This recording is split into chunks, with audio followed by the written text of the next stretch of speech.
Si gusta, Ujú. doctora Raga, yo creo que podríamos ir iniciando. Muchas gracias. Bueno,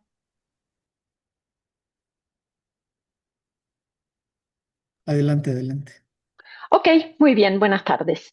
Entonces, para continuar, esta es ¿no? el título de nuestro proyecto. Y, ok, antes que me olvide y antes de llegar hasta el final, querría recordar que debemos agradecer a alguna gente dentro del proyecto mismo, a la doctora, a la maestra Dulce Herrera, que trabaja en la componente uno, quien fue la persona encargada de poner en línea nuestros algoritmos para que se pudiera hacer el cálculo, eh, y al doctor Víctor Almanza y al doctor Jorge Zavala, porque ambos han contribuido eh, con la figura que aparece en nuestra componente y también con los datos de perdón, monóxido de carbono y de dióxido de nitrógeno necesarios para hacer el cálculo del pronóstico de ozono en línea. Entonces voy a ir ahora, digamos, a donde estaba el día de ayer, donde dejamos, recordarles que lo que hicimos fue eh, en lo que expliqué ayer, desagregar los días para identificar patrones meteorológicos, de los cuales tenemos 7 que climatológicamente hemos en otros trabajos anteriores identificado como los patrones más eh, recurrentes. Y sabemos que en base al análisis entre esos patrones y los contaminantes en la ciudad, sabemos que 3 son los que conducen a anomalías positivas de ozono, es decir, favorecen que haya un poco más de ozono que el valor climatológico. Además, también en la fase que expliqué ayer, tenemos en cuenta la oscilación intraestacional de Madden-Julian y sabemos que tiene 8 fases, pero las hemos agregado en solo 2, una que llamamos convectiva, que está asociada con mayores movimientos verticales ascendentes y que no favorece de por sí un aumento o una anomalía positiva en ozono en la ciudad. Y por otro lado, también la fase no convectiva o que llamamos inhibitoria lleva a está asociada con un movimiento de descenso desde la alta troposfera que contribuye o favorece a una anomalía positiva de ozono. Y después también hacemos la separación en la fase niño, niña o neutro de la oscilación del niño, que es interanual, ¿no? Entonces, y esa varía mucho más despacio que la Madden-Julian, que puede estar afectando la zona de México cada 30 o 40 días, ¿no? Y entonces, utilizamos los valores máximos de monóxido de carbono y dióxido de nitrógeno del día anterior para pronosticar el máximo de ozono y también el máximo de PM 2.5. Entonces, eso es una recapitulación, ¿no? Acá está esto. Y entonces, había mostrado esta gráfica, me di cuenta que tenía un errorcillo que estaba repetida, entonces la saqué y entonces aquí podemos ver cuáles son a ver, voy a sacar esto que me bloquea. Sí. La relación, ¿no?, que hay entre las observaciones tanto de ozono como de PM2.5 en las distintas estaciones que analizamos para todo el periodo de noviembre a mayo como un bloque. Y, eh, y, en, y en la curva verde tenemos realmente la distribución que se genera a partir de los ajustes. con todos como les comentaba, con toda esa desagregación que hacemos en las distintas fases de ENSO, en las distintas fases de MJO y los patrones, que de los 7 solo los hemos agrupado en solo 3. eh, Tenemos 18 modelos, ¿no? Ajustes bivariados, ajustes lineales bivariados. Entonces tenemos 18 ecuaciones diferentes para cubrir todas las posibilidades en cada una de las estaciones, ¿no? En cada una de las estaciones que consideramos que, se acuerdan, es una central y los 4 cuadrantes alrededor. Entonces, este pronóstico está representado por las curvas verdes, y entonces vemos que hay una tendencia a subestimar los valores más pequeños y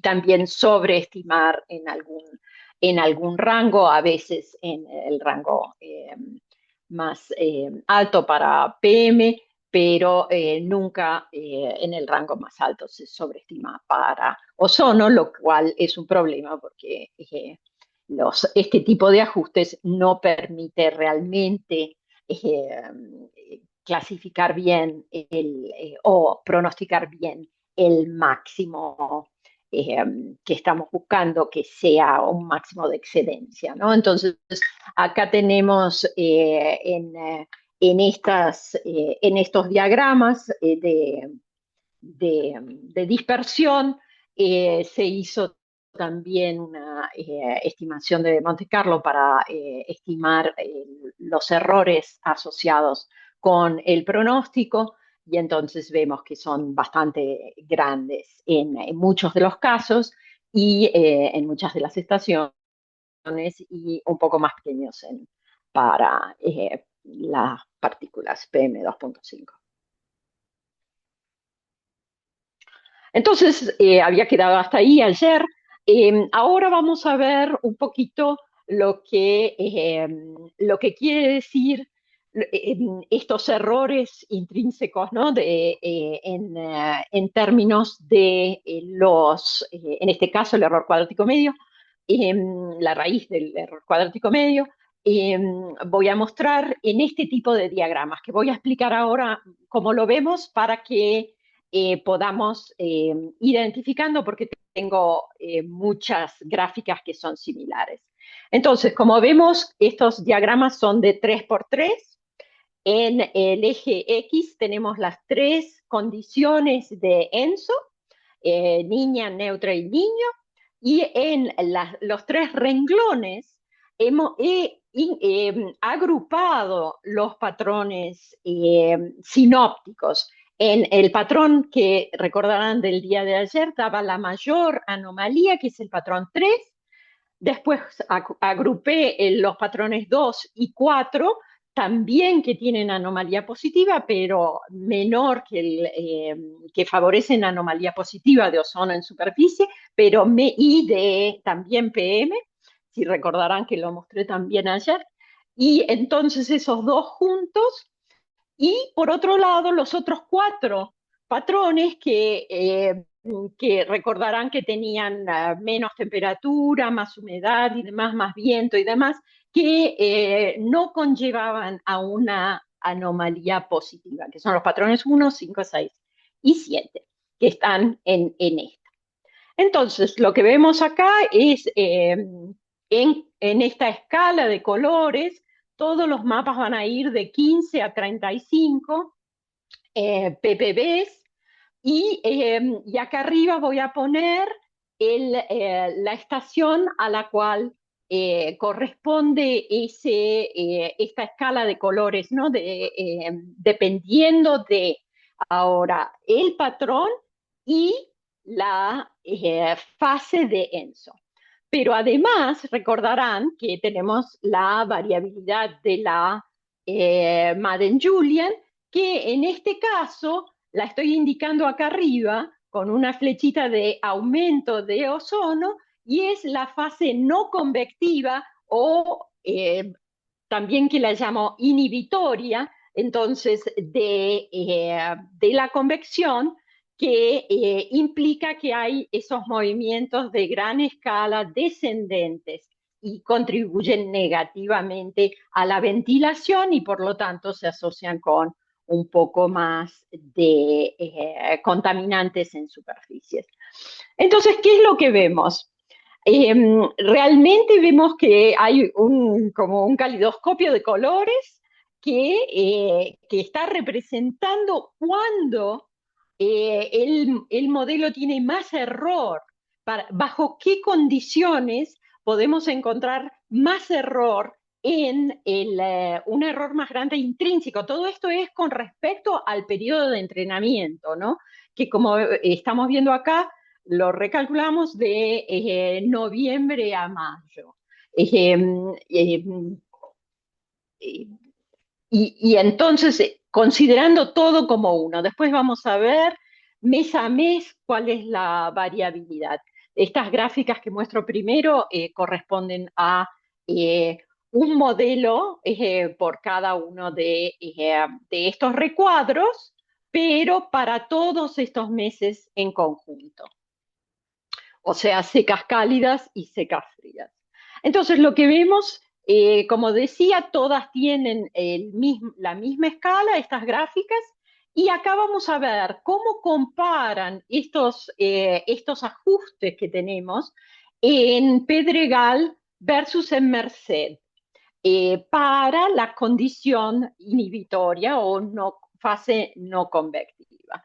Entonces, vemos lo que más nos llama el ojo, obviamente, es el color rojo, que vemos que hay un mayor error en el pronóstico de estos dos patrones bajo la modulación de la fase fría o la fase niña de ENSO, ¿no? Y en cambio, todas las demás son bastante parejas, el error más o menos de 25 ppb y un poquito menos para el patrón 3, que es el que más favorece, bajo el niño. Entonces vemos que tiene un poquito menos de error intrínseco. Por otro lado, en Merced también vemos que hay una variación en función de estos patrones y de las fases de ENSO, y es un poco diferente, vemos que la mínima también se da en niño y patrón 3, pero el error es un poco menor que en Pedregal del pronóstico para Merced, bajo niña y los patrones 2 y 4, ¿no? Entonces eh, hay mucha información en estas gráficas que nos permite saber a priori cuándo nuestro pronóstico va a ser un poquito mejor o un poquito peor cuando lo hacemos, ¿no? Y dependiendo de qué estación querramos estar estudiando o pronosticando para qué estación, ¿no? Entonces, eso es importante que quede claro que el error va a variar en función de las estaciones, ¿ok? Los ajustes, porque recuerden que cada uno de estos rectángulos corresponde a un modelo de ajuste diferente, porque nosotros hacemos toda la desagregación y hacemos, cada uno de estos modelos tiene error, error cuadrático medio, ¿no? La raíz cuadrada del error cuadrático medio, en cada uno, ¿no? Entonces vemos los más bajos son un poco menos de 20 en estas dos esquinas, y después tenemos bastante similares en varios de ellos. Y domina con mayor error el patrón 2 y 4, los patrones 2 y 4 para niña. Ok, entonces, este es el pronóstico para Tlalnepantla y Jalostoc. Para los mismos meses, 7 meses, de noviembre a mayo, nuevamente la condición no convectiva o inhibitoria, por eso le puse la I acá arriba, y la flechita indicando que conlleva a mayor eh, eh, concentración de ozono en superficie o una adicional, ¿no? Una contribución adicional a la que obtenemos por las emisiones, obviamente. Y entonces acá vemos que los modelos son mejores que a simple vista, porque cuanto más azul y cuanto, vamos a ver alguno, el mínimo mínimo es color violeta. Acá eh, y entonces, cuanto más azules y violeta sean los colores, es más preciso la descripción, ¿no? Cuando comparamos en el pasado, porque recuerden que no estamos utilizando los valores de ozono en el periodo de entrenamiento, es solo monóxido de carbono y dióxido de nitrógeno. Eh, y entonces acá estamos calculando con respecto a lo que se observó, ¿no? Entonces vemos que hay muy baja, valores bajos del error en estas condiciones cuando tenemos el patrón 3, que es importante porque es uno de los que nos lleva a mayor ozono, que también era bajo en el anterior, pero en Pedregal y Merced, principalmente bajo condiciones niño, pero ahora vemos que también condiciones neutras es más bajo. Y en general estos son errores más bajos que para el pronóstico de Pedregal y Merced. También quiero comparar Pedregal con Guam Iztapalapa, dado que Guam Iztapalapa también está en el sector sur, pero bueno, es más sureste, y vemos que nuevamente el cuadrante o el rectángulo que corresponde al patrón 3 bajo niño es el que tiene menor error. Eh, entonces ese es el que más fácil, digamos, sería de pronosticar también en Guaniztapalarpa. Entonces en básicamente todos, ¿no? Pero en algunos otros, como las estaciones del noroeste y noreste, Tlalnepantla y Jalostoc, para pensar en los cuadrantes, ¿no? Porque cerca de Tlalnepantla, Cuautitlán, Atizapán, Tultitlán, todas esas están representadas por una y lo mismo en Jalostoc, ¿no? Que también puede ser San Agustín y demás. Ok, entonces esto es lo que representan estas gráficas. Nos da a priori la información de cómo van a variar estos errores en función de esa discriminación de la modulación eh, por ENSO. En este caso ahora lo que estoy mostrando es otra serie de 18 modelos, o sea, 18 modelos para cada una de las estaciones, en las cuales estoy mostrando solamente para Pedregal, pero a nivel mensual, porque nosotros sabemos que es muy distinta el comportamiento del ozono en Pedregal en noviembre y diciembre que en abril y mayo. Entonces, primero hicimos todo junto y estos son los modelos que se ajustan a los distintos meses. Y como vemos, hay un mayor sesgo de la curva verde que nos indica que tanto, ¿no?, se reproducen los valores observados con estos ajustes en tiene una tendencia a subestimar estos valores altos y un poco a sobreestimar los valores más bajos o centrales, que van a ser la mayoría, ¿no? Como vemos en este histograma. Y lo mismo ocurre en diciembre y en enero. Sin embargo, vean que a partir de febrero tenemos el ajuste es mucho más preciso para valores más altos. Hasta que llegamos a abril y mayo, incluso tenemos un poquito el ajuste se desplaza y ahora estamos subestimando con el modelo los valores menores y tratamos de sobreestimar los valores máximos para capturar esa serie de valores más altos en abril y mayo. Eh, ¿Ok? Les recuerdo entonces nuevamente, esto es en base a el pasado. Y entonces ahora podemos ver cómo los errores en cada uno de estos rectángulos, ¿no? De estos que corresponde a un modelo distinto, van a ir variando, ¿no? Y son más precisos eh, en algunos meses que en otros. Recién les mostré en general para solo Pedregal, pero entonces ahora les quiero mostrar para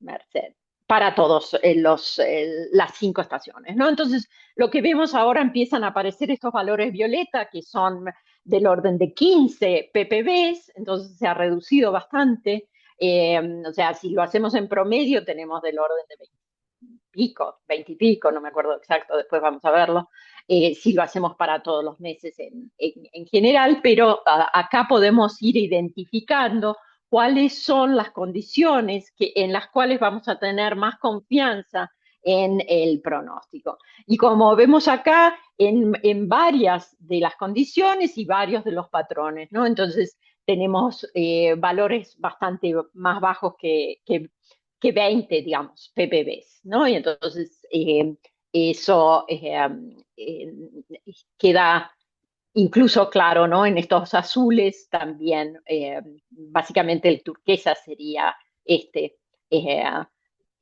valor 20, ¿no? Entonces tenemos algunos que son malos, estos dos que tienen un poquito más, como 25, pero tenemos muchos que tienen entre 15 y 20 ppb de error.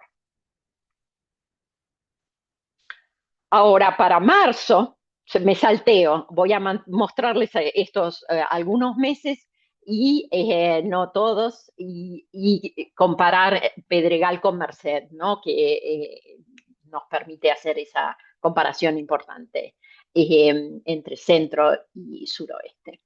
Y en este caso vemos que ahora aumentan, ¿no? Tenemos mucho menos violetas, que son los menores valores del error cuadrático medio, y empiezan a aparecer muchos más de los verdes, que son entre 25 y 28 más o menos, ¿no? Entonces empieza a degradarse un poco el pronóstico o en la bondad del ajuste en estos modelos eh, a medida que pasan los meses y llegamos a las eh, secas cálidas.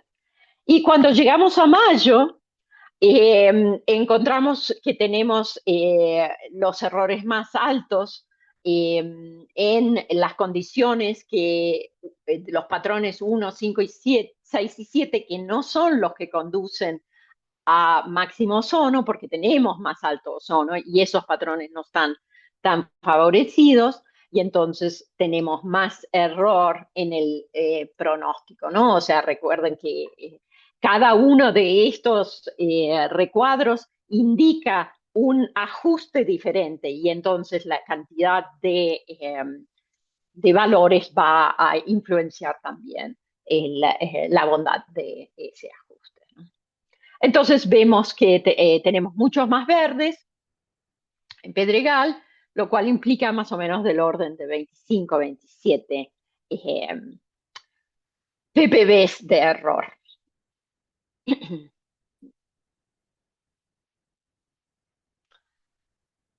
Y acá estoy mostrando, para el mismo Pedregal en marzo versus mayo, ¿no? Para que les quede más visualmente claro que tenemos un error menor o del orden de 20, entre 18 y 20, para el pronóstico de ozono bajo patrón 3 en marzo, y en mayo ya tenemos valores más altos del orden de 28 ppb. Entonces, ahí vemos cómo se va degradando la bondad del ajuste.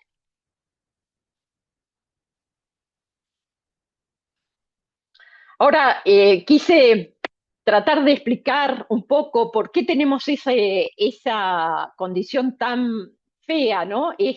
Perdón, nos fue para atrás, esta gráfica tan fea que tiene muy bajo para este valor de 15 para condiciones neutras y muy feo y muy alto para condiciones de niña. Y entonces podemos ver qué es lo que pasa en ese mes de mayo en términos de los patrones, ¿no?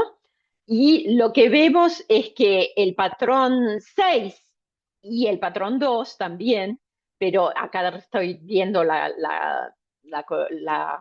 renglón, llamémosle así, que corresponde a los patrones 1, 5, 6 y 7, vemos que en mayo tenemos la mayor cantidad la mayor frecuencia de ocurrencia es en mayo. Sin embargo, el patrón 6 y 7, como les mostraba ayer, aunque tienen una correlación baja con el índice denso y no significativa, lo cual indicaría que no hay una preferencia de esos patrones, de la modulación del niño o la niña con esos patrones y que van a ocurrir más frecuentemente durante las condiciones neutras, que son las que ocurren con mayor frecuencia, ¿no? Porque tenemos muchos años y hay pocos eventos de niño y de niña durante el periodo de 20 años, ¿no? Entonces la mayoría de los casos son neutros. Y entonces tenemos menos modulación y entonces favorece, ¿no? esta reducción en el error porque ocurre con mayor frecuencia en condiciones neutras, ¿no? Entonces, si queremos ahondar un poquito más en por qué hay estas diferencias, ¿no? que vemos en algunos casos mucho mayores que en otros, ¿no?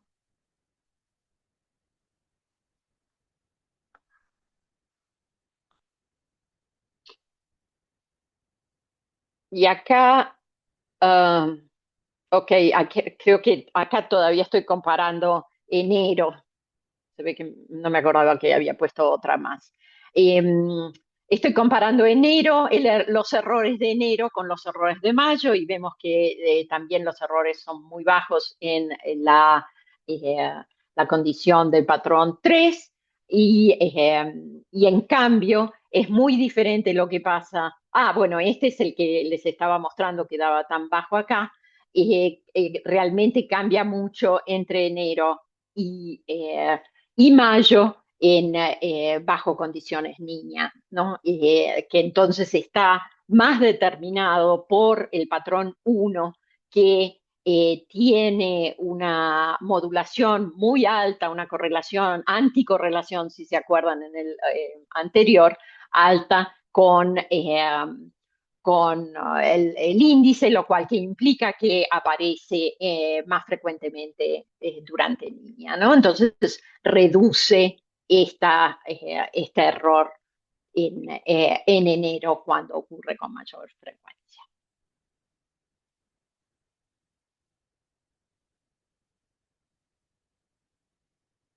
Bueno, y acá lo mismo, lo pueden mirar, está después, ustedes está explicado acá entonces algunas cosas, ¿no? Pero nuevamente el patrón 3 en noviembre también tiene bajo error, o sea, es mejor el ajuste que en mayo.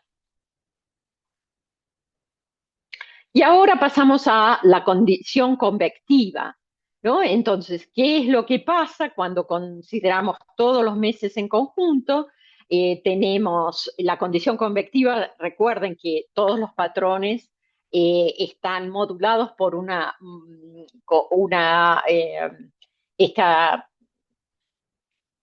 se favorece durante la fase convectiva de la Madden-Julian que haya movimientos de ascenso y que entonces la capa límite sea un poco más alta y haya más dispersión de los contaminantes y no tantos valores tan altos. Y entonces esa misma variabilidad es la que va a hacer aumentar los valores del error de cada uno de los modelos. Pero acá podemos ver cuáles son los que tienen menos error, que en este caso en Pedregal es esta niña para los patrones 1 al 5, 6, 7 y también para Merced es el que tiene menor error.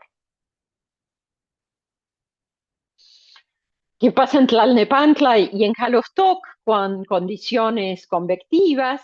Eh, un poco también hay estas distintas eh, colores que cuanto más oscuros los azules y violetas sean menores son, ¿no? Entonces permite identificar cuáles van a ser los pronósticos más precisos con estas muy sencillos ecuaciones de ajuste. Y comparando Pedregal y Guam Iztapalapa, vemos que hay bastante diferencia, muchos errores bastante más altos en Pedregal, incluso durante esta fase convectiva. Y ahora si comparo para Pedregal en la fase no convectiva y convectiva, podemos ver cómo mejoran algunos o se mantienen realmente. Recuerden que no hay mucha modulación realmente no hay modulación del patrón 3 por ENSO y entonces estos dos niña y neutro se mantienen muy iguales y solo disminuye un poquito en la fase no convectiva el error durante niño, ¿no?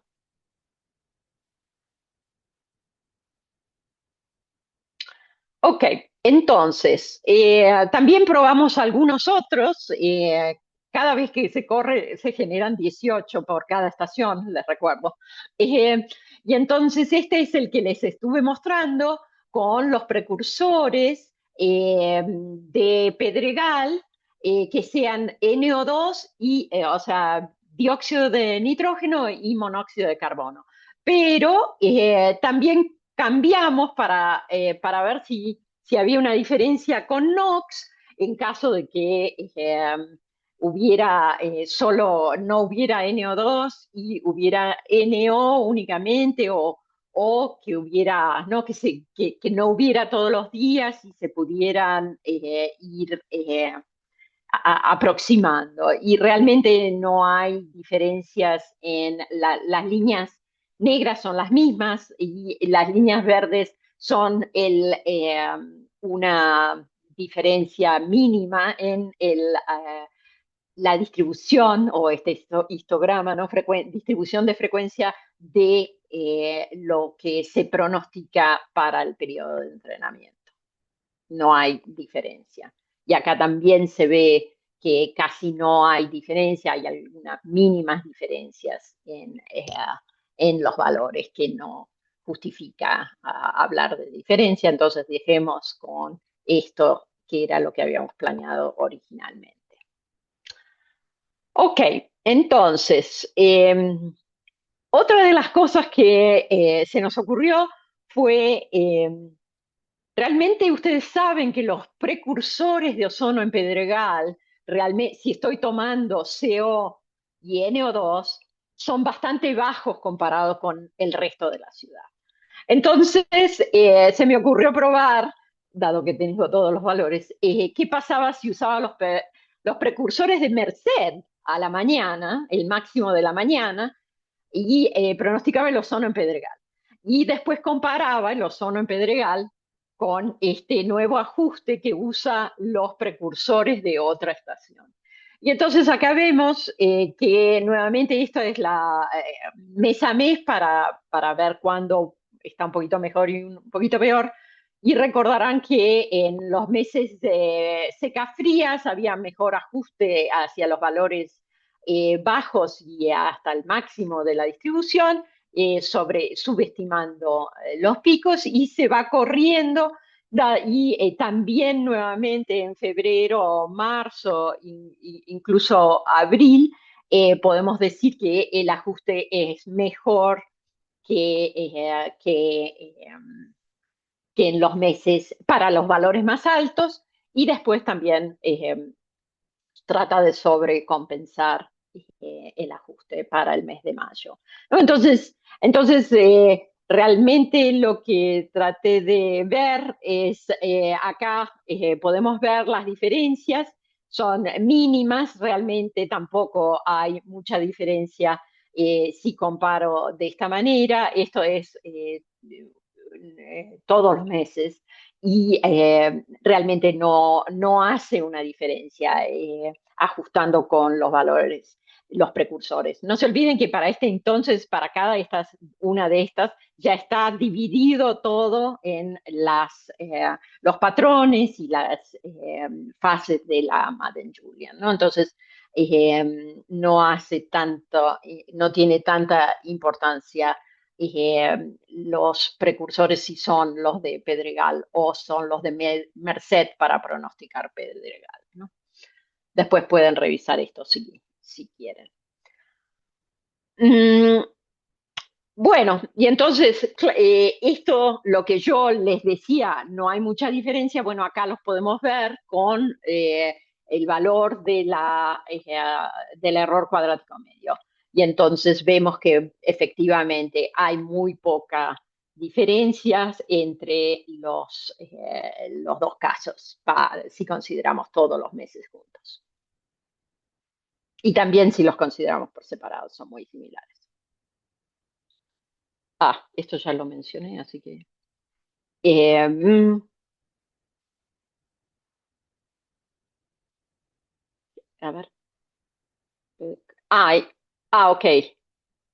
Aumenta el error en Pedregal si uso los precursores de Merced para ciertas condiciones. Estas son las otras métricas que teníamos que probar para noviembre. Eh, Como decíamos, si se usa, en este caso estas están calculadas no con los pronósticos mensuales, sino con el pronóstico de los 7 meses, porque había que hacerlo, ese era el que tenía hecho primero, y entonces vemos del orden de 30 a 31 ppb para cualquiera de no, si juntamos todo esto, ¿no? Porque estamos haciendo un solo valor, no discriminando por cada una de las condiciones, ¿no? Entonces nos da esto así para el sesgo y el error absoluto de 25.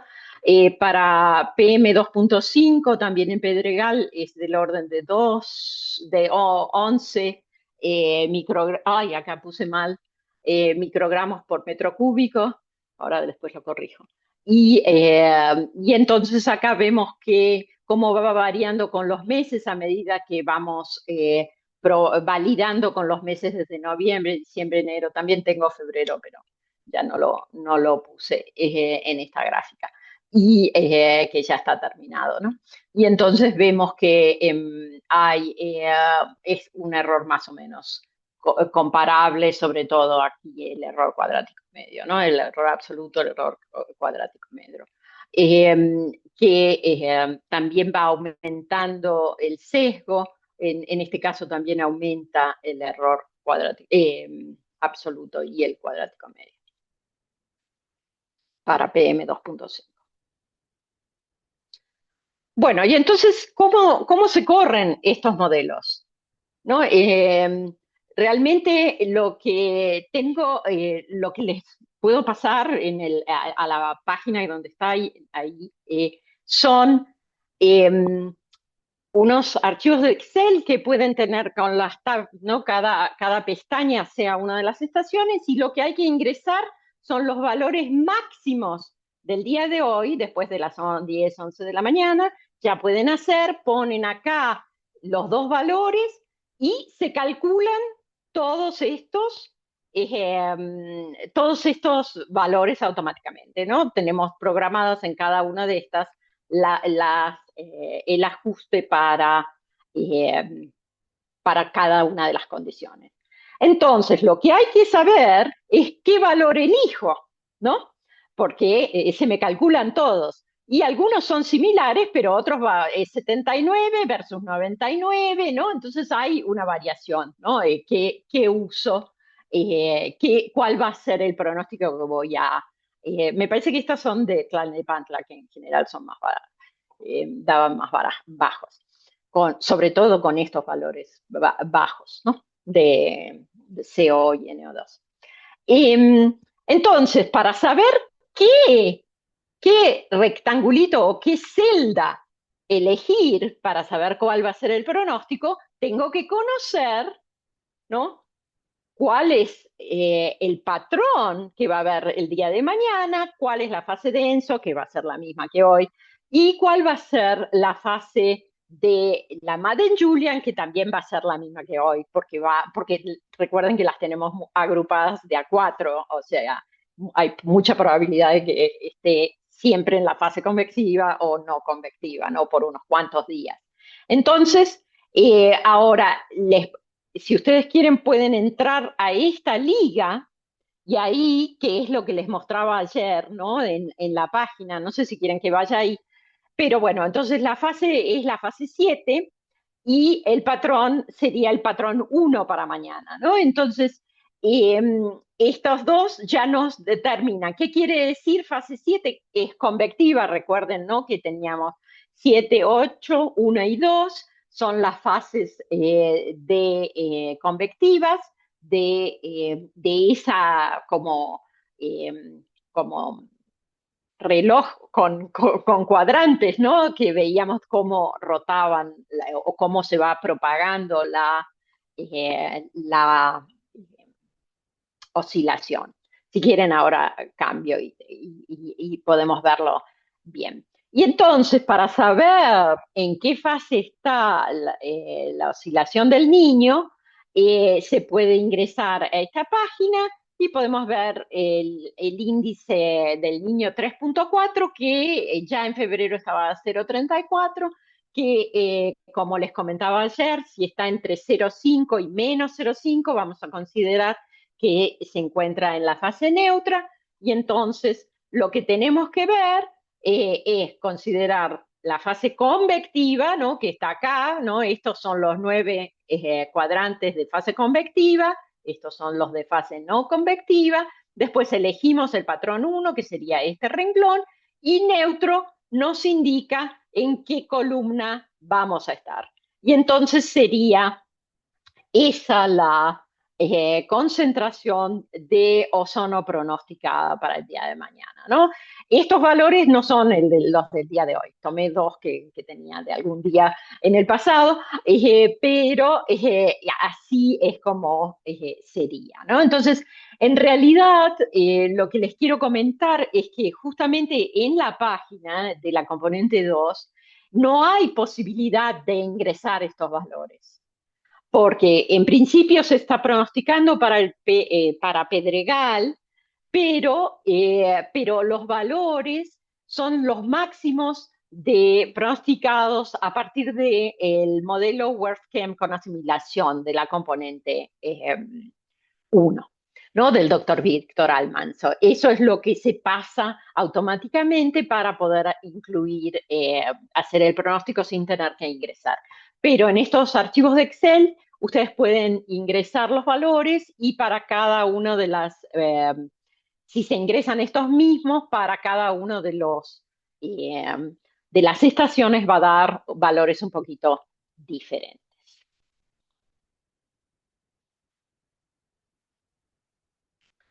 Entonces también calculé para noviembre estas otras métricas que la falsa alarma o el falso positivo o el falso negativo, y estos son los valores que obtuve para el mes de noviembre para la comparación que solicitaron.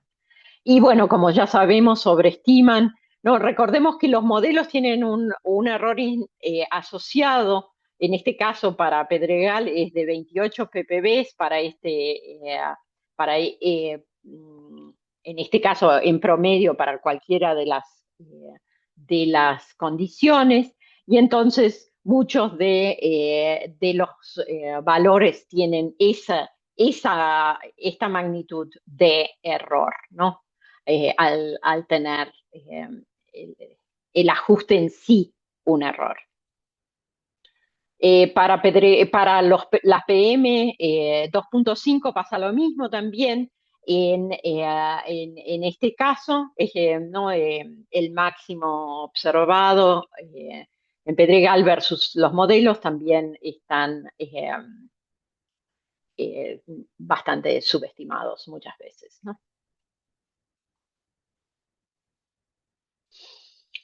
Bueno, y entonces un poco acá en resumen lo que ya les presenté, ¿no? Podemos hacer, recuerden que estas regresiones lineales de dos bivariadas, ¿no? Tienen dos eh, valores precursores o parámetros variables precursoras, el monóxido de carbono y el NO2, para cada una de las estaciones y divididas en estos patrones meteorológicos y las fases de Enso y la Madden-Julian, que al desagregar mejora el pronóstico que si yo tomara todo junto, ¿no? Y no hiciera esta desagregación en base a los patrones. Si yo solo tomara la serie de tiempo y, en la estación.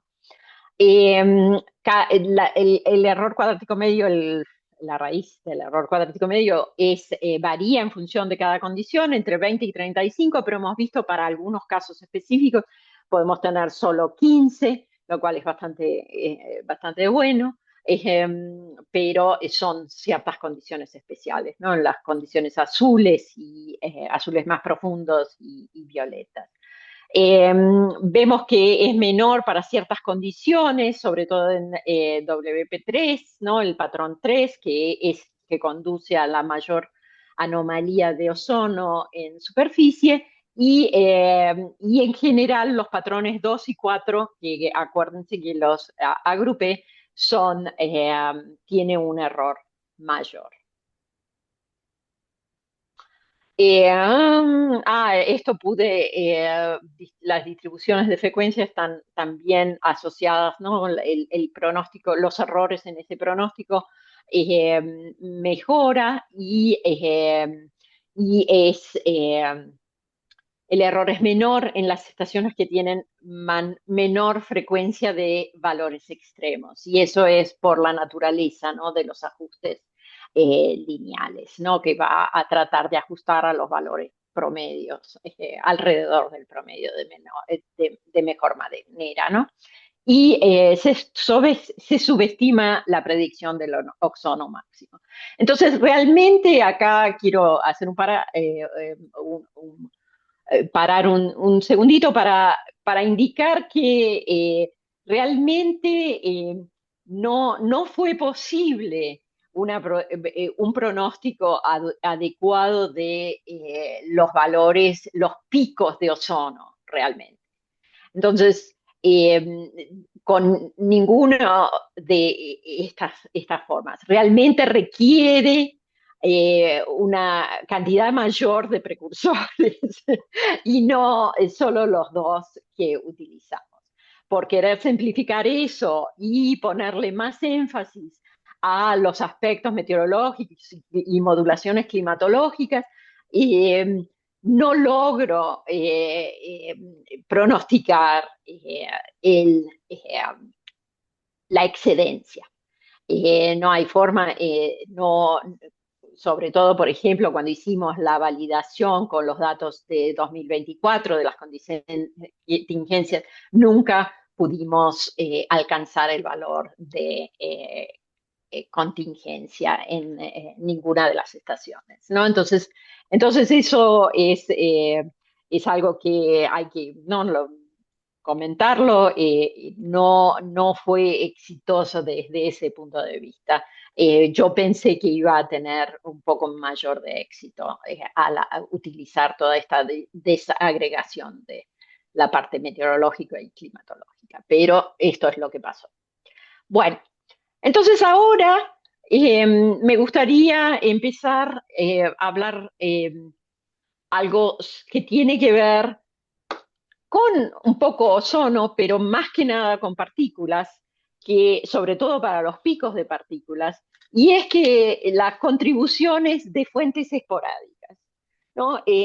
Porque, bueno, nosotros estamos, los que utilizan los modelos WRF-Chem tienen el inventario de emisiones, más o menos con algunas asimilaciones o cambios, pero en general no hacen una variación súper detallada como puede estar ocurriendo, ¿no? Con incorporar alguna fuente adicional. Eso es complicado porque hay que ubicarla a la fuente y saber eh, varios aspectos.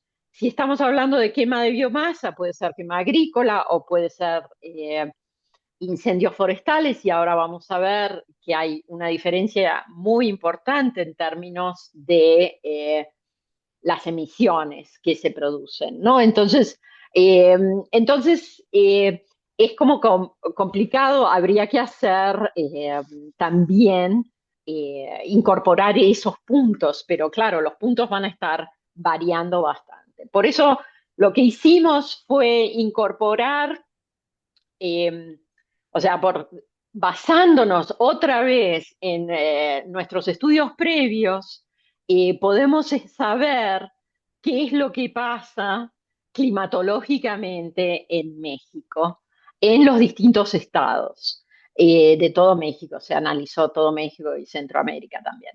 Eh, entonces quiero que mostrarles esto para que sepan cuáles son los meses más importantes en términos de la climatología para la emisión de contaminantes, que son todos, ¿no? O sea, obviamente dióxido de carbono, pero monóxido, noxes, partículas también, eh, compuestos orgánicos, y ahora vamos a ver un poquito de todo ese aspecto, ¿no? Entonces quise incorporar esto para que vean también algo de lo que se había propuesto.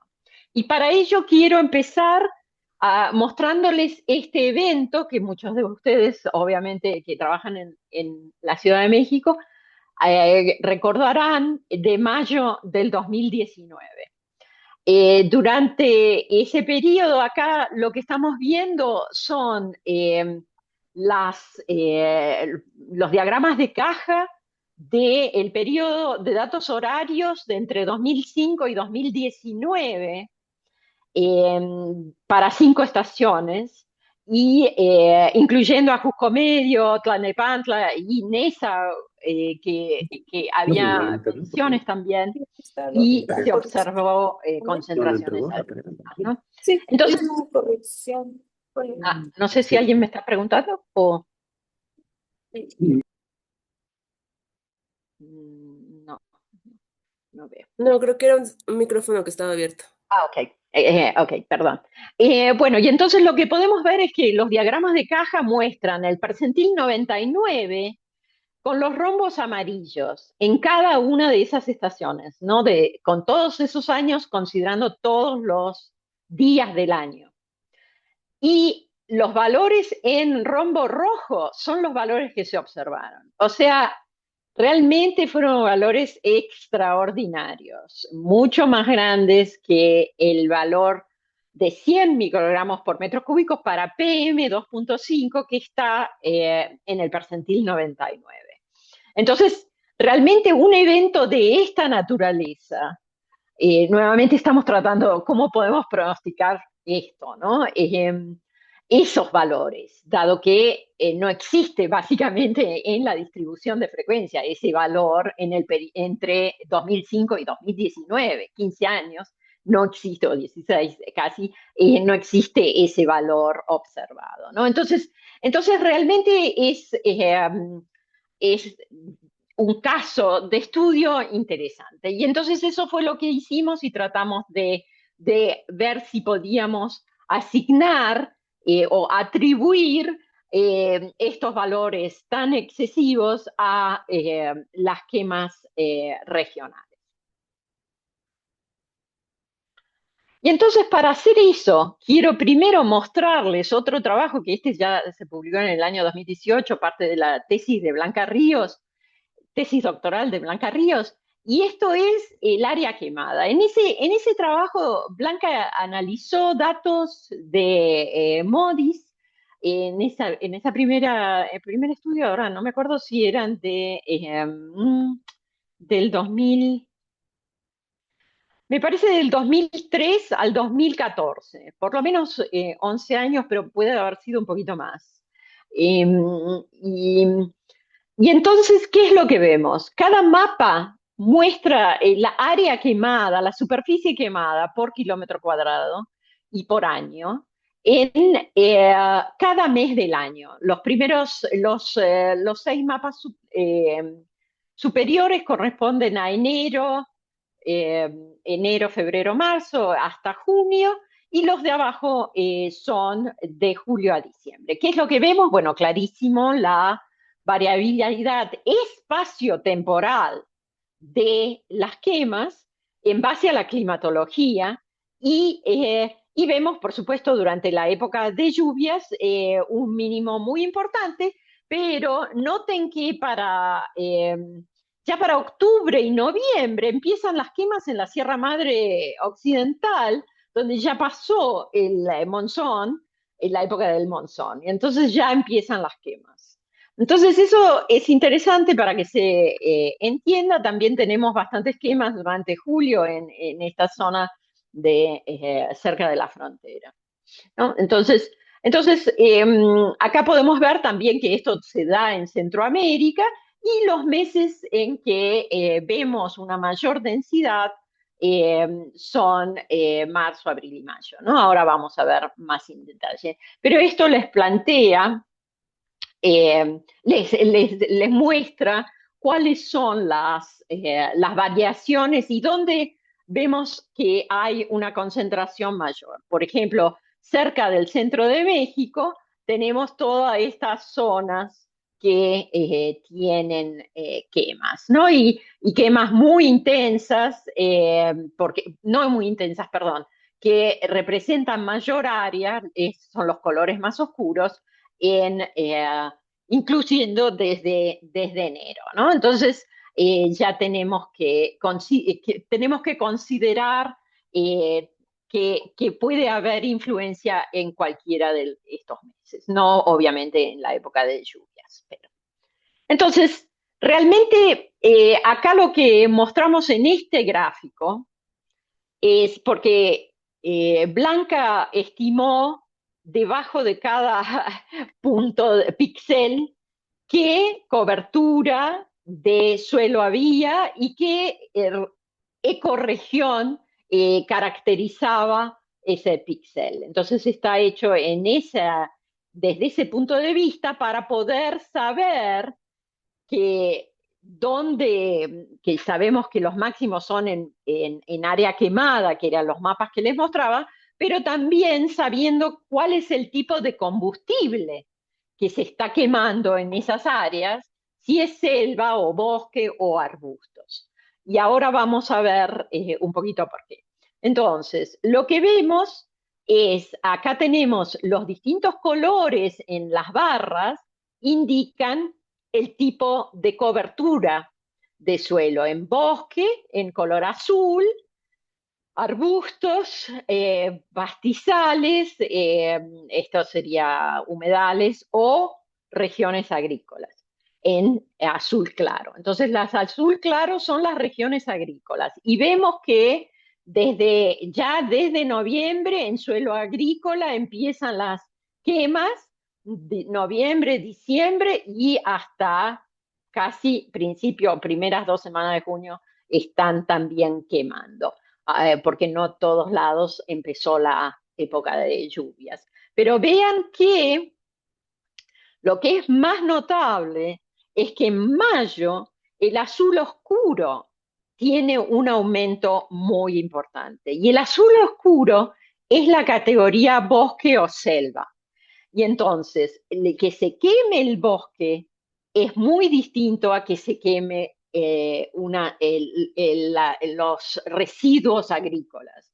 En términos de las emisiones y en términos de esta variable que se llama el poder radiativo del fuego, que es una variable que se determina también desde el satélite, y eso es lo que se correlaciona con las emisiones. Entonces, cuanto más intenso sea el punto que se está quemando, más altas van a ser las emisiones, ¿no? Y entonces se puede saber eso. Y cuanto más, y cuando se queman eh, bosques y arbustos que son en color naranja, que también tienen el máximo en el mes de mayo, es más grande este segmento de la barra que en abril, pero abril y mayo son los que tienen los segmentos de las áreas de bosque o selva y las áreas de arbustos, que sería selva baja, digamos. Y esas zonas predominantemente emiten más, mucho más que, o sea, que las zonas agrícolas, aunque sea la misma superficie la que se está quemando, ¿no? Entonces eso es importante. Y acá podemos ver en estos mapas, ahora no es el área quemada, sino esa variable de qué tan intensamente se está quemando lo que se está quemando, la zona que se está quemando, porque aquí veíamos, ¿no? Por ejemplo, en esta zona que hay áreas muy grandes que se están quemando, pero entonces veamos qué tan intensas son esas zonas que se queman. Y lo que podemos ver es que realmente las zonas que queman con mayor intensidad son en la zona sureste, en la península de Yucatán y en la frontera con Guatemala. Esas son las zonas donde hay estas áreas de bosque que se queman. También hay zonas intensas, algunos puntos violetas que corresponden a una intensidad mayor, ¿no? Del área que se está quemando, que implica que hay mayores emisiones. En estas zonas, en Michoacán, Jalisco, Guerrero, ¿no? Y Morelos. Pero predominantemente en México las quemas más intensas ocurren aquí también un poco en Oaxaca y Chiapas, ¿no? En la costa. Entonces, y vemos acá está por trimestre en lugar de mensual, y vemos que lo que se quema en los meses de invierno, que son predominantemente o de secas frías, que son más áreas agrícolas que todas las otras, eh, eh, o pastizales, agrícolas y pastizales, tienen una intensidad mucho menor. ¿Ok? Eso es importante que recalcarlo porque mucha gente piensa que solo con lo que se llama los puntos de calor se puede determinar las emisiones, pero no es tan sencillo. Entonces, volviendo al caso, ¿no? De esos valores tan extremos, mayores que percentil 99, frecuencia de ocurrencia como que una vez cada 1000 años y hacemos como periodo de retorno. Entonces, lo que Blanca analizó fue dónde eran los que se estaban quemando en esta semana del 10 al 15, me parece, ¿no? Eh, de abril, acá está, perdón, de mayo, acá está todo el mes de mayo. Entonces, el 8, 9, 10, creo que el máximo fue máximos valores me parece que fueron el 15, 14, 15 de mayo en la Ciudad de México, que está acá, ¿no? Entonces, el estado, la CDMX, ¿no? Entonces, ¿qué es lo que vemos? Todos estos puntitos de colores son áreas que estaban quemándose y sobre qué tipo de suelo se estaban quemando. Y entonces están recuadrados, apenas se alcanzan a ver, y se pueden estimar. Por ejemplo, en amarillo son los suelos de cultivos, como indica acá, ¿no? Entonces se estaban quemando cultivos acá, se estaban quemando más pastizales o arbustos, que son los naranjas, y había una zona más grande aquí abajo, en la Sierra Madre del Sur, que estaba quemándose bosque, como pueden ver en lo verde. Entonces había en el mismo recuadro verde y naranja, ¿no? Comparado con acá que solo hay naranja, o acá solo hay amarillo, acá solo hay naranja. Entonces, entonces lo que está indicado acá es para cada día se puede estimar cuál es el área quemada de cada una de las categorías. Entonces, como vemos, de cultivos era poco en amarillo, poca área, la mayor área era de arbustos y de bosque o selva. Entonces eso es importante, y como vemos ya desde el 8 había muchas zonas que estaban quemándose, el 10 también, el 9 había menos quemas, pero ella analizó día por día los mapas y para determinar estas barras, ¿no? Y, y entonces ver cómo variaba la fracción de área quemada bajo selva o bosque comparado con arbustos, ¿no? Y entonces, pero vemos que la quema de arbusto más bosque es muchísimo más que pastizales y áreas de cultivo, ¿no? O sea que son estos dos segmentos acá arriba, ¿no? Naranja es pastizales y amarillo cultivo.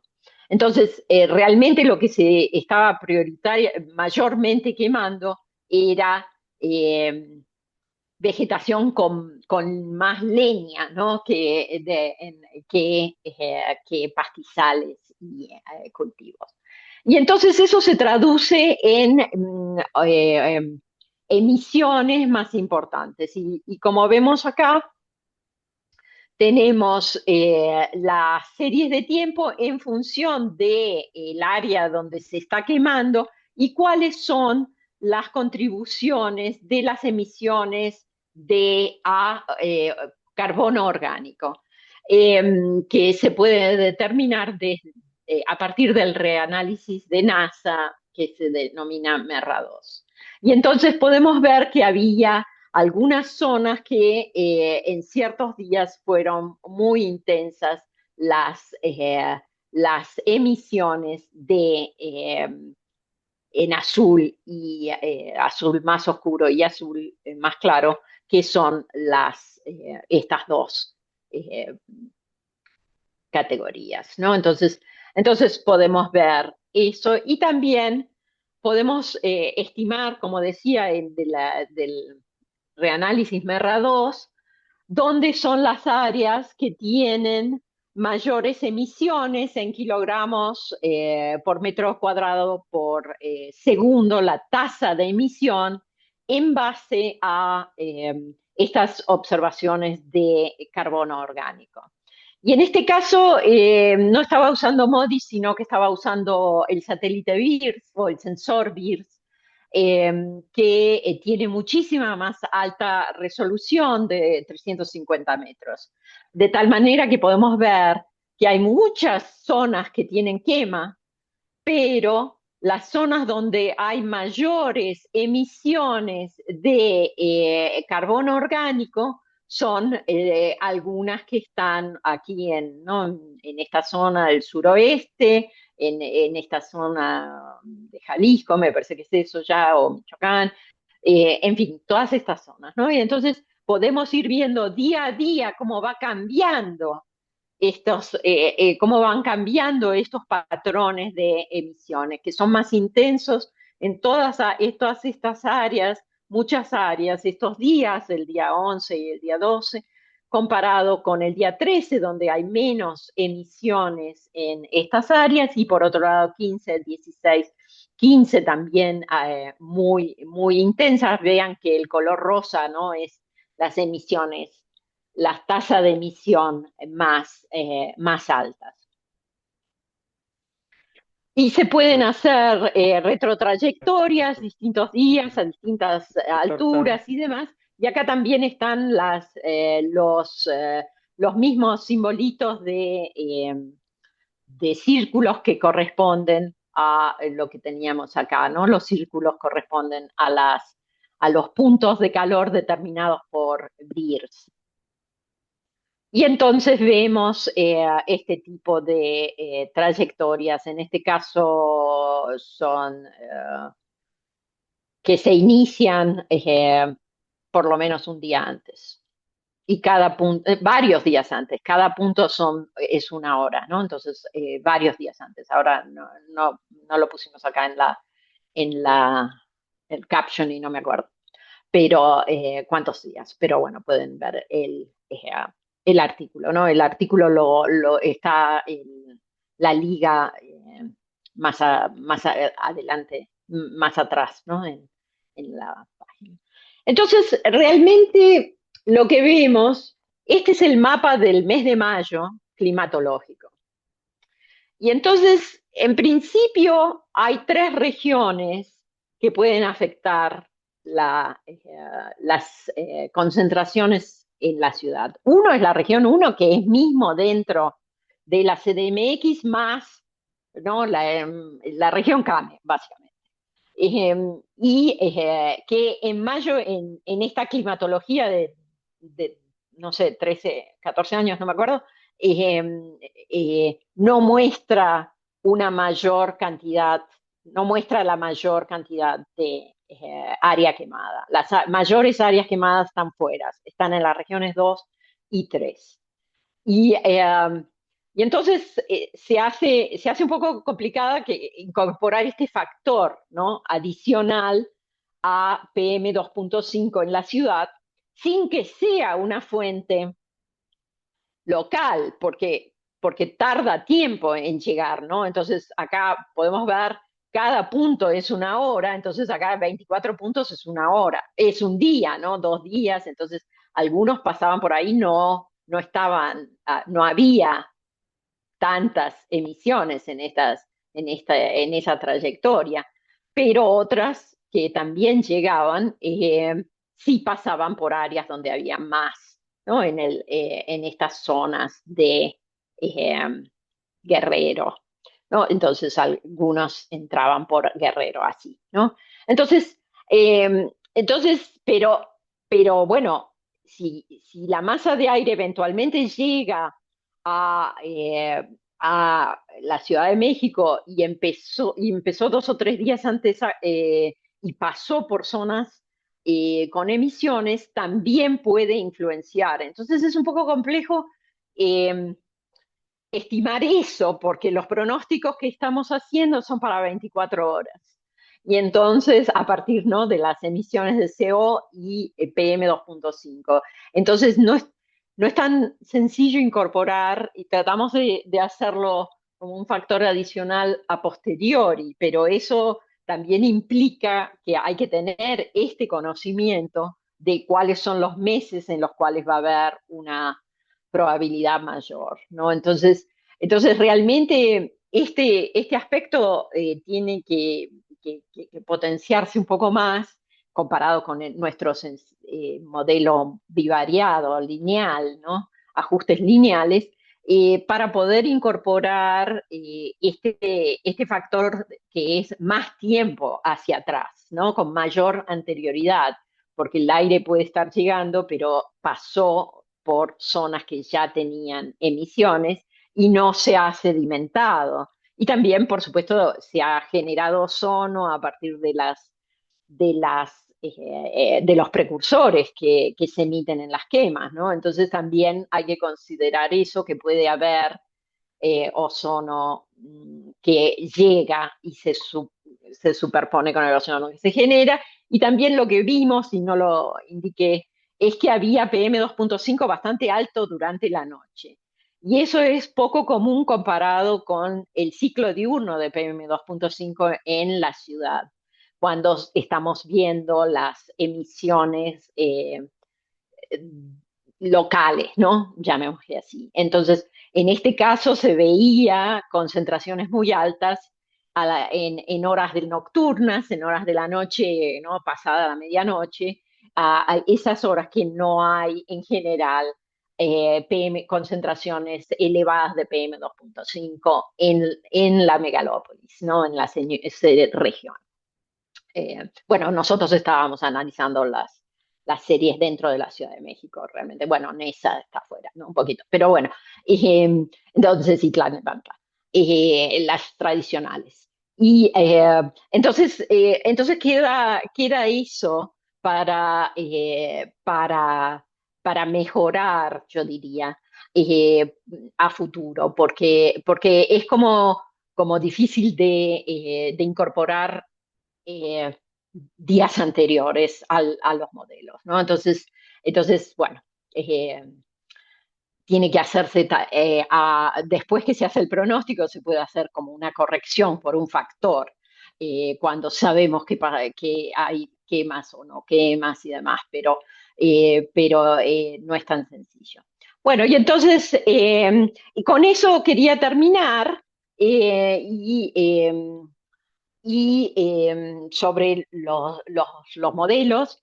Y lo último que desde hace un par de semanas estamos viendo fue, porque eso no estaba prometido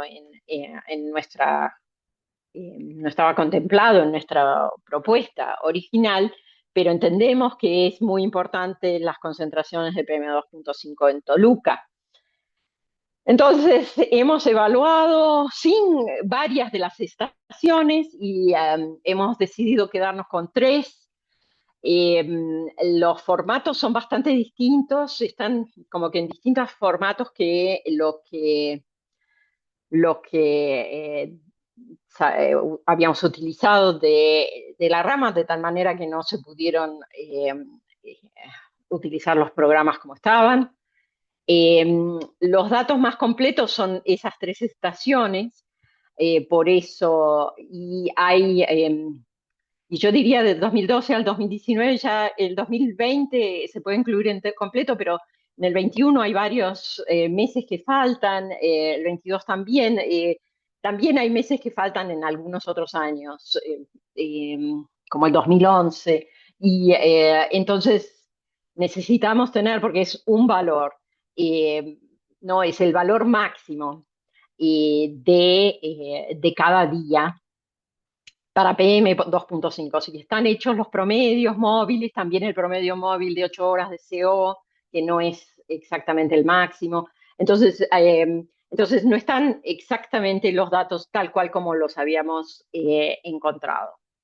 También hay algo más importante, es que yo no tengo la experiencia de haber analizado las series de tiempo en el Valle de Toluca. Y eso es como que me siento un poco capacitada para tratar de hacer pronósticos, porque, por ejemplo, vemos que, acá me falta, es la relación entre PM10 y PM2.5. Eso ha estado mucho más estudiado, no solo por nosotros, que en realidad tanto no, sino otros grupos han estudiado bastante PM10 versus PM2.5 en la cuenca central de México, y allí es importante la contribución de emisiones primarias versus la producción secundaria. Y por todas los estudios de composición se puede hacer esa atribución entre PM10 y PM2.5 por primarias y secundarias, ¿no? Entonces, eso realmente nos pone una desventaja en Toluca, porque no tengo todo ese conocimiento previo. Y hemos estado, yo por lo menos revisé también un poco PM10 y son unos valores extraordinariamente altos, lo cual sugiere que hay emisiones primarias muy importantes. Y, y yo no sé dónde están las emisiones. Es decir, no tengo la información espacio-temporal, ¿no? Para saber en el inventario de emisiones que, cuáles son esas fuentes que localmente pueden estar incidiendo en una estación y tal vez no en otra. Porque, bueno, como yo mencionaba ayer, ya desde el año 96 empecé a estudiar las circulaciones locales de los vientos en la cuenca de México, sobre todo, ¿no? En el sur, cómo afectaba el suroeste. Entonces, y después otros estudios, obviamente, liderados por la doctora Luisa Molina y demás, han sido importantes para también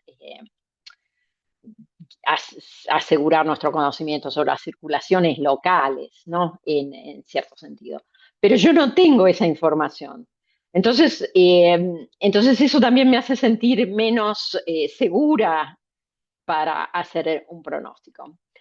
También lo que vi haciendo una evaluación de los datos muy por encima, lo reconozco, es que hay valores de más de 100 microgramos por metro cúbico de PM2.5. Y por otro lado, los valores de ozono son muy bajos. Entonces, claramente ese PM2.5 es primordialmente primario, yo diría, en esos eventos claramente, porque no hay ozono. Y bueno, muchas de las partículas secundarias, bueno, por lo menos en la zona de México, en la cuenca central, se relacionan con procesos a partir de compuestos orgánicos volátiles no carbono orgánico, orgánicos secundarios forman una gran fracción de la masa de PM2.5. Entonces acá yo tendría que saber también si hay posibilidad, pero por ejemplo yo miré y no hay contribuciones altas de dióxido de azufre, porque yo pensé, bueno, por ahí son contribuciones secundarias de sulfatos a partir de grandes emisiones puntuales de dióxido de azufre, pero no, el dióxido de azufre tampoco no estaba correlacionando fuerte, entonces no veía que hubiera esa relación, que fueran partículas secundarias, no que pudiera ser sulfatos, o sea, inorgánicas secundarias. Eh, que son una fracción menor en la zona, ¿no? De la cuenca central de México. Eh, entonces, ahí también no sé cómo interpretar esos picos, ¿no? Y muchas veces eran de un solo día. Entonces, como que hubiera una fuente muy puntual y seguramente muy cerca de la estación para dar ese tipo de concentraciones atmosféricas de PM2.5. Entonces, lo que puedo decir sobre PM2.5, no sé si está el compañero de Toluca asistiendo el día de hoy, es que sí tuve en cuenta sus comentarios, tratamos de hacerlo, pero me siento poco capacitada para hacer un pronóstico que se pueda no tener algo de confianza por este desconocimiento de muchos de los factores que son importantes para hacer el pronóstico desde mi punto de vista, ¿no? Que yo me siento mucho más segura haciéndolo en la cuenca central porque lo he estudiado muchos más años, ¿no? Entonces en ese sentido, quiero, ¿no? comentar que sí tratamos de hacerlo, eh, pero, eh, pero no puedo mostrar ningún resultado. Y bueno, podemos seguir hablando a futuro con el compañero, pero sí hay cosas que hay que saber a priori antes de poder hacer un pronóstico, O sea, en el sentido de que los tres factores en los cuales desagregamos son los mismos que en la cuenca de México, pero lo que no tengo son los precursores. Y y pienso que hay algunos que son primarios que están contribuyendo mucho a PM2.5. Y la forma en que diseñamos nuestros modelos tan sencillos con dos variables precursoras tienen en cuenta cierta contribución primaria, por ejemplo, la relación entre CO y carbono negro, que conocemos desde hace décadas y tenemos una relación entre esas variables que medimos, ¿no? Carbono negro hace tiempo, y entonces sabemos que sí hay contribución de carbono negro si consideramos las concentraciones de monóxido de carbono, pero sin embargo la fracción, o sea, los tamaños de las partículas de carbono negro emitidas por combustión de no fósil, principalmente diésel, son partículas muy pequeñas, de un diámetro aerodinámico entre 0.3 y 0.5 micrómetros, de tal manera que la masa contribuye muy poco a PM2.5. Sí, por supuesto que aparece en PM2.5, pero es una fracción muy pequeña y de ninguna manera va a contribuir a 100 microgramos o 50 microgramos solo el carbono negro, son unos pocos. Es más, en general se sabe que como máximo el carbono negro es 10% de la masa del PM2.5, ¿no? Como máximo. Entonces, unos pocos microgramos. Por metro cúbico serían emisión primaria, ¿no? Y comparado con la emisión, con la formación secundaria de orgánicos en PM2.5. Entonces, desde ese punto de vista, ¿no? No sé, me siento incómoda tratando de hacer un pronóstico. Entonces me disculpo porque no lo había planteado originalmente, traté de hacerlo, pero no he llegado a ningún modelo que se pueda mostrar. ¿Ok? Bueno, y entonces ahora con eso yo dejaría de compartir y puedo responder preguntas que quieran, que tengan sobre hoy o lo de ayer. O si quieren que muestren, si no han tenido la oportunidad de entrar a la página de nuestra componente, puedo compartir eso para que la vean y ahí vean cómo pueden determinar la fase, ¿no? de la oscilación de Madden-Julian, algo más práctico, ¿no? Si quieren aprender a hacer eso. Sí, por favor, si quisiera compartir ¿Cómo? lo ¿Me de la hablaban página, a mí? lo de la página, si Ah, podíamos, ok. le vamos a agradecer. Sí, claro. Comparto de nuevo. Entonces ahora están viendo, bueno, podemos ir al inicio, ¿no? Esta es donde se presentan los distintos valores y el ensamble, que es el promedio aritmético en este momento, ¿no? Esto es lo que apareció esta mañana temprano, a las 7. Entonces, si vamos a la componente 2, entonces yo acá puse un poquito una descripción y entonces están los pasos, que son 3 pasos para determinar, ¿no? Como mencionaba el día de ayer, que yo tomé la captura de pantalla de esto. Entonces, realmente lo que tenemos que seleccionar primero sabemos si cuál es la fase en la cual está Enzo el día de hoy. Entonces, se puede ir a esta liga que yo puse acá. Esta no sé si es otra, sí, esta es otra, pero son entonces, lo que vemos es que se puede, como mencionaba, se selecciona el índice y podemos ver, si no, también puedo ir a la página esa para que la vean. está acá también, y entonces este dice, está en texto directamente, y entonces no hay que interpretar eh, ninguna, ninguna variable, ¿no? Y entonces estamos ya en condiciones casi neutras y se puede, y hay que determinar la fase de la oscilación. Acá también pongo la liga que se puede cliquear, pero esta, la maestra Dulce la baja y la pone acá. Y como sabemos, dura varios días porque llega hasta abril. Pero se va actualizando cada semana más o menos, porque lo que vemos acá son esos cuadrantes, ¿no? Los 8 sectores, como les mostraba el día de ayer, y vemos este círculo central, que si los valores están dentro del círculo es débil y no habría una influencia tan importante. Pero, ¿qué son todas estas líneas verdes y amarillas?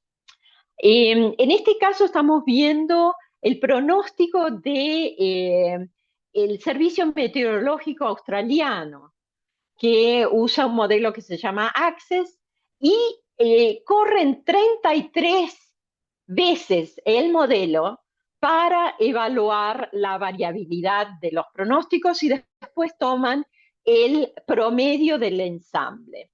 Entonces, lo que vemos es las líneas delgadas son los pronósticos de estas dos variables, que no quiero entrar en detalles porque son un poquito complejas de calcular a partir de variables meteorológicas que se pronostican a distintos niveles en la atmósfera, como les decía, ¿no?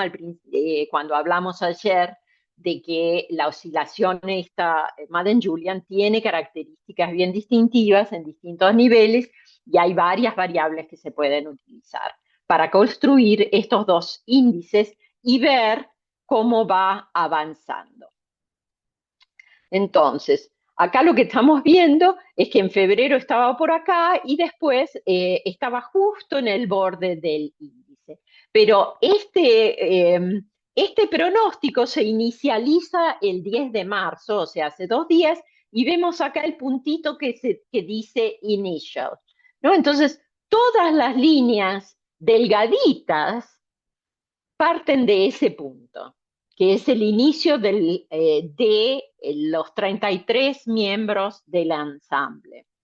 Y entonces vemos que los primeros, que los días que se pronostica a solo 5 días están en gris, y vemos que están en esta parte, siguen rodeando la circunferencia, digamos, del círculo central, está con poca magnitud, poca intensidad la oscilación, pero digamos que está en la fase 7, que es no convectiva. Estas 4 fases son las no convectivas para México, y estas son en las fases convectivas, y estas son las fases no convectivas. Lo tengo ahí puesto en las gráficas, en una de las diapositivas.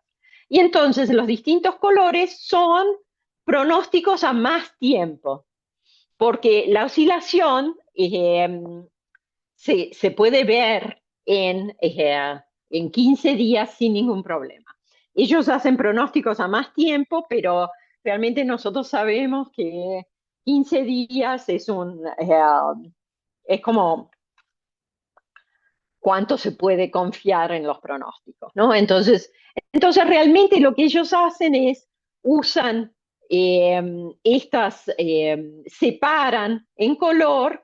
Si el pronóstico es así, entre 5 y 10 días, son estos colores, no sé, celestitos, no sé, y estos otros más verdecitos, entre 10 y 15 días. Entonces lo que vemos es que hay algunas de las simulaciones que muestran una oscilación muy importante, con una magnitud muy lejos del círculo, y otras con intensidad media, y muchas que dan intensidad más baja. Entonces, el promedio del ensamble de estas corridas lo pone siguiendo como que el círculo, ¿no? Con una intensidad que es apenas importante para que tenga una modulación la precipitación. A ellos les interesa mucho la precipitación, que se modula muy bien por la que está modulada de manera muy importante por la oscilación Madden-Julian, ¿no? En el norte de Australia, pero también incluso en las ciudades grandes de Australia que están más al sur, ¿no? Entonces, esto es lo que uno puede ver.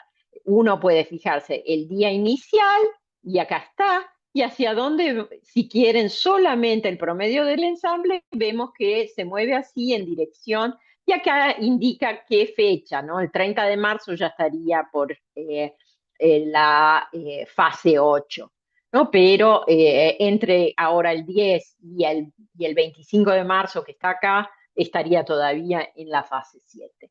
Entonces esa sería fase convectiva para México, ¿no? Y después la señal se hace un poco más intensa y sale del círculo. El círculo está acá y sale del círculo, ¿no? Entonces uno podría decir, ok, yo digo fase convectiva, porque es la 7. ¿Ok? Tendría que poner acá también eso. Acá tendría que poner eso, que fuera fase convectiva. Y por otro lado, después tenemos el patrón para mañana, ¿no? ¿Cómo vemos? Entonces tenemos una anomalía acá tenemos de altura geopotencial a 500 milibares, que es positiva, en colores naranjita hacia rojo. Vemos que está positiva en el noroeste, ya en California, digamos, y, y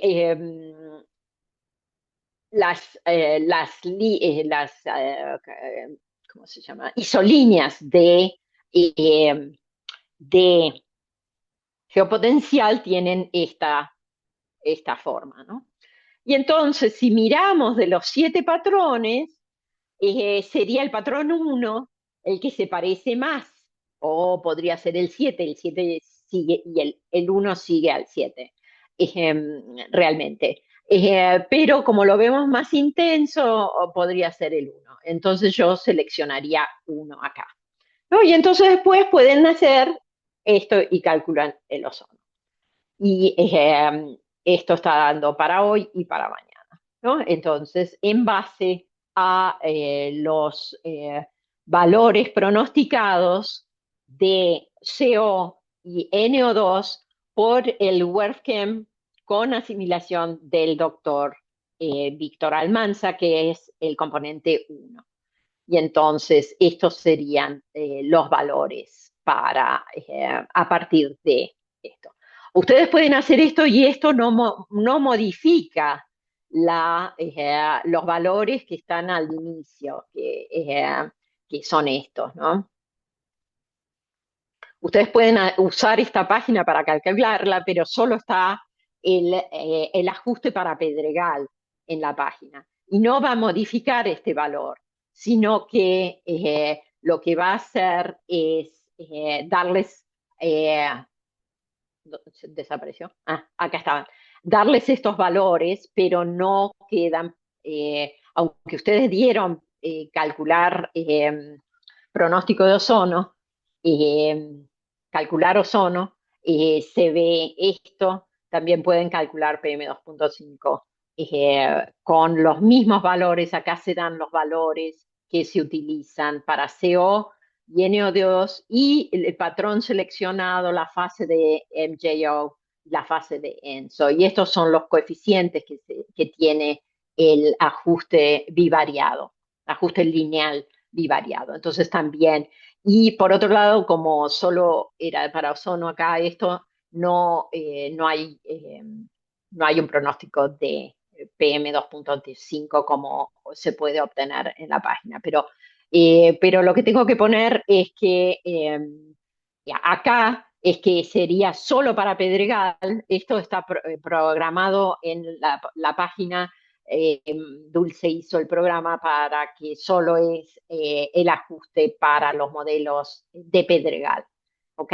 entonces para otras estaciones no está. Por eso yo decía que el tener un archivo Excel con todos, con una pestaña con cada estación, podría ser de interés y si quieren jugar a esto, ¿no? De calcularlo, ¿no? Y que tiene todos los ajustes y por lo tanto después ustedes eligen, como les mostraba en el PowerPoint, eligen en base a cómo determinan el patrón y las fases de MJO y de ENSO, cuál es el recuadrito, ¿no? La celda que corresponde al pronóstico que quieren hacer, ¿no? Entonces, para el día siguiente.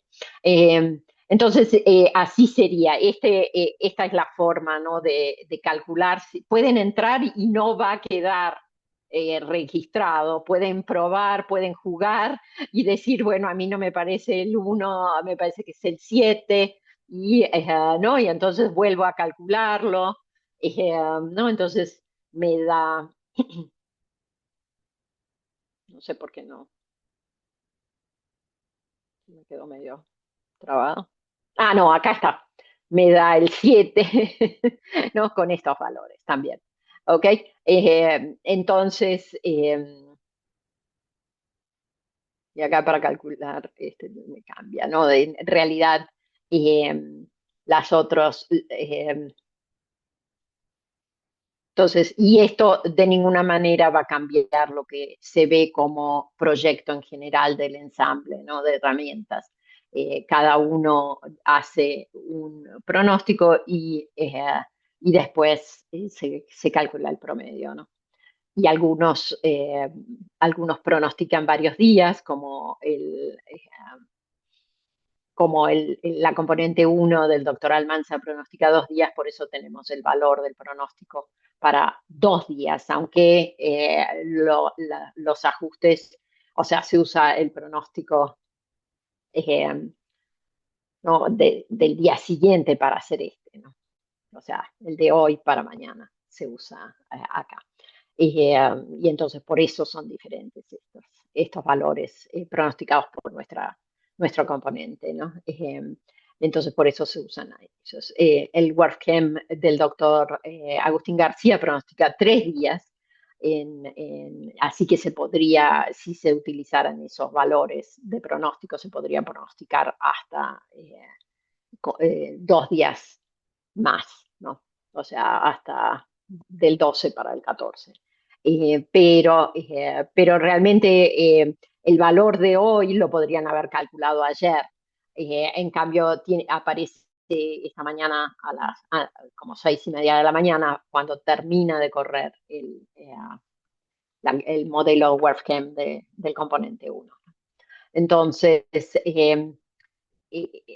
pueden jugar acá y cambiando los patrones y usando no convectivo acá para que vean cómo va cambiando los valores y demás, ¿no? Entonces, incluso considerar que todavía es niña o lo que sea, para que vean y entonces acá está los patrones que seleccionamos, pero también después aparecen en estas tablitas que generó Dulce para que quede claro. Y estos son los coeficientes que están involucrados, ¿no? Hay dos factores que multiplican la concentración de CO en ppm y NO2 en ppb y la ordenada al origen o la intercepta, ¿no?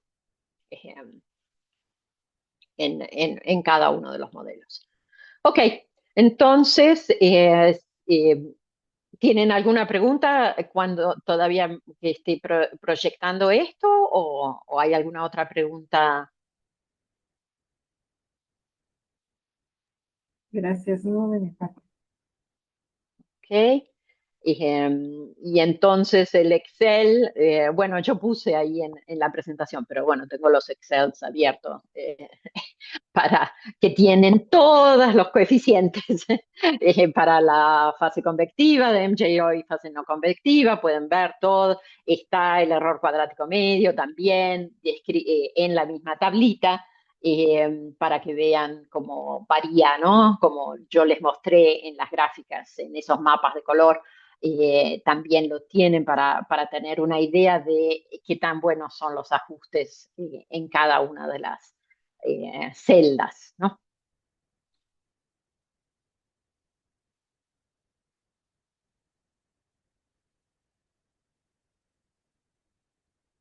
No sé si hay alguna pregunta, Angélica, en el Sí, chat. Milena Ah, levantó. Milena, sí, por favor, Milena. Hola, doctora, buenas tardes. Muchas gracias por lo que nos ha explicado. Hola, Me ¿cómo queda, estás? si tengo la duda, en el caso de los errores que nos mostraba con respecto a las fases del ENSO y para cada uno de los meses, esto pudiera estar también modulado por el hecho de que hay una menor cantidad de datos es decir, diferente distribución de cada una de las fases para cada mes y también en dependencia del periodo, quizás hay muchos menos datos de niño que de niña. Eh, Eh, sí, ¿o quieres preguntar algo más o te respondo esto? no esto, por favor, Ok, doctora. sí, como yo mostraba, como yo creo que indiqué en algún momento, en alguna de las de los meses, ¿no? Cuando mostraba el patrón de, a ver si lo encuentro, de a ver, ¿cuál es? No, entonces, a ver, ¿dónde está para compartir de nuevo? Efectivamente, eso fue lo que yo quería, eh, lo que traté de explicar, creo, cuando todavía no era era ese que donde tenía de color, ¿no? Acá, ¿no? Como que, ¿no? ¿Cómo puede ser que este tenga tanto menos y este tenga tanto más, ¿no? Y entonces, realmente, la fase neutra, como bien dices, hay más datos en fase neutra que en fase niño o niña, y también hay la, la baja modulación por ENSO de algunos de los patrones, ¿no? Porque no hay significancia. Si, por ejemplo, vemos acá en el patrón 6, ¿no? Yo le atribuyo el menor error a que ocurre más frecuentemente en mayo. Este es para mayo, como dice acá, para Pedregal. Como vemos acá abajo, el patrón aparece más frecuentemente en mayo, este patrón 6 que entraría en esta, ¿no? Y los otros no aparecen ni como el mes de mayor frecuencia ni el de segunda mayor frecuencia, los patrones 1, 5 y 7, como podés ver acá, tampoco aparece mayo. Entonces, realmente el patrón 6 debe haber sido el determinante acá para disminuir el error, porque aparece con mayor frecuencia y no tiene una alta modulación por ENSO porque es bajo el coeficiente 0,2 y no es significativo. Entonces, aparece más frecuentemente en la fase neutra. ¿No? Y entonces ese es un buen patrón y lleva a reducir el error en ese ajuste en particular.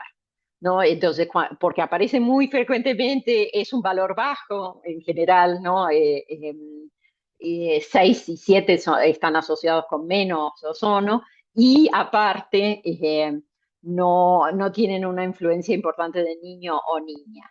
Entonces, en ese sentido, esa es la forma, lo que me preguntabas es justamente la forma de interpretar, que sí va a haber, estos van a tener más datos que estos y estos, ¿no? La columna central va a tener más datos, porque también va a haber más P3, ¿no?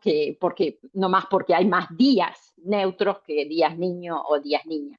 Pero como estamos considerando, viste, varios meses y demás, en este caso se está considerando solo mayo, claramente va a haber transicionado ya y va a haber más. si hubo máximo de niña en diciembre, ya ahora que estamos recién en marzo, ya ha transicionado, ya tiene menos de 0,5, ¿no? El índice, así que ya está transicionando a neutro.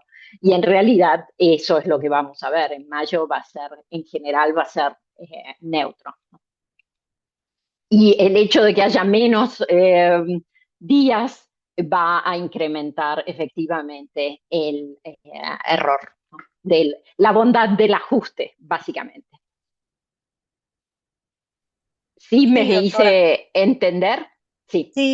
Sí, muchas Ah, gracias. ok. Que en Ok. realidad es parte, el problema es parte del fenómeno ENSO y no tanto del modelo, ¿no? Exacto, exacto. Pero bueno, yo quise contemplarlo porque también sabemos que, por ejemplo, mayo, cuando se retira el niño, vamos a tener más temperatura, ¿no? Y más, que era lo que mostraba del paper ese de Cermeño, más temperatura y también hay más incendios, también, ¿no? Y entonces eso también lo sabemos, ¿no? Y hay, y ya vimos en el 2016 también se estaba retirando la niña y también vimos, perdón, el niño, El y, niño. y también vimos muchos eventos en mayo, Sí, igual que en el 24, ¿no? que igual que en el 24, exacto, igual que en el 24. Entonces, cuando se retira el niño, ¿no? O la niña, bueno, no sé, son las teleconexiones una vez que se mueve, porque en general, cuando vemos en los mapas globales lo que muestran las regiones, es cuando están en el máximo, que es en diciembre, tanto la niña como el niño, ¿no? Eh, entonces a medida que se va desplazando la zona de convección, la zona de subsidencia asociada cambia, ¿no? De dimensiones y de ubicación. Entonces sí tenemos que contemplar. Pero sí, es muy buena acotación. Muchas gracias, doctora. Nada de nada. ¿Alguna otra preguntita? O,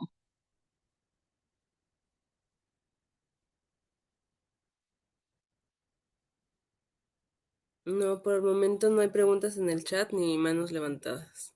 ok, bueno, entonces que ya son casi la hora, entonces bueno, quedo disponible. Ahora les paso el PDF a Angélica para que lo incorpore y quedo pendiente de cualquier pregunta que puedan tener. En la página inicial está mi correo.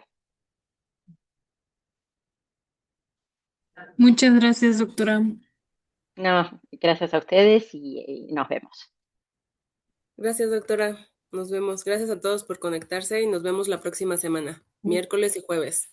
Muchas gracias a todos. Gracias, buena tarde. Gracias.